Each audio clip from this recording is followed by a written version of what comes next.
বাংলাদেশ জামায়াতে ইসলামীর আমির ডাক্তার শফিকুর রহমান ভারতীয় কূটনীতিকদের সঙ্গে এক গোপন বৈঠকের কথা প্রকাশ করেছেন। বার্তা সংস্থা রয়টার্সে দেওয়া এক বিশেষ সাক্ষাৎকারে তিনি দাবি করেন যে অন্যান্য দেশের কূটনীতিকরা যেমন প্রকাশ্যে তার সঙ্গে সাক্ষাৎ করেন, ভারতীয় কূটনীতিকের ক্ষেত্রে বিষয়টি তেমন ছিল না।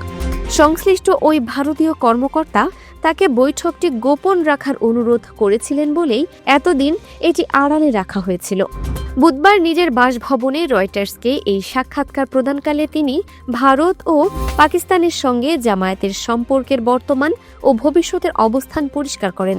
সাক্ষাৎকারে ডাক্তার শফিকুর রহমান সম্পর্কের উন্নয়নের উপর গুরুত্বারোপ করে বলেন, আমাদের সবার কাছে এবং একে অপরের কাছে উন্মুক্ত হতে হবে।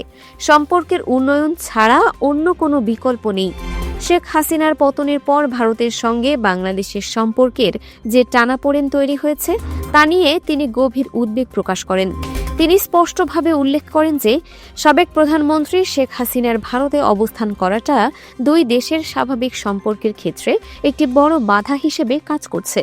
পাকিস্তানের সঙ্গে ঘনিষ্ঠতার গুঞ্জন নিয়ে প্রশ্ন করা হলে তিনি জানান, জামায়াত কোনো নির্দিষ্ট দেশের দিকে ঝুঁকে থাকতে আগ্রহী নয়, বরং তারা সব দেশের সঙ্গে একটি ভারসাম্যপূর্ণ সম্পর্ক বজায় রাখতে চায়।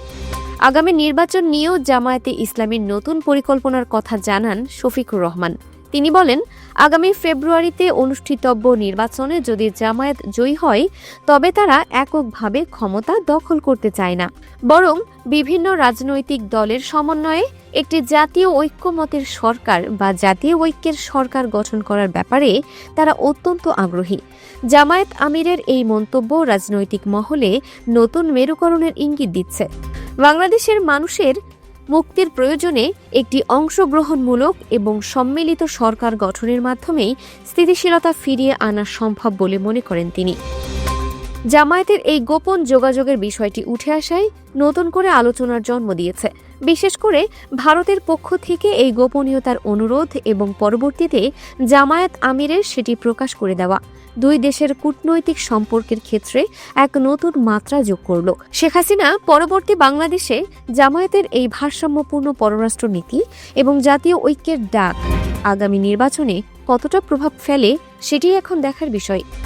গোপন বৈঠক থেকে জাতীয় ঐক্যের ডাক, জামায়াত আমিরের এই বক্তব্য বাংলাদেশের রাজনৈতিক সমীকরণকে কোন দিকে নিয়ে যায় তা জানতে আমাদের সাথেই থাকুন।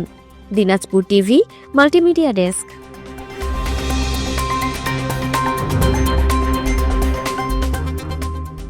দিনাজপুর টিভি মানুষের জীবনের কথা বলে।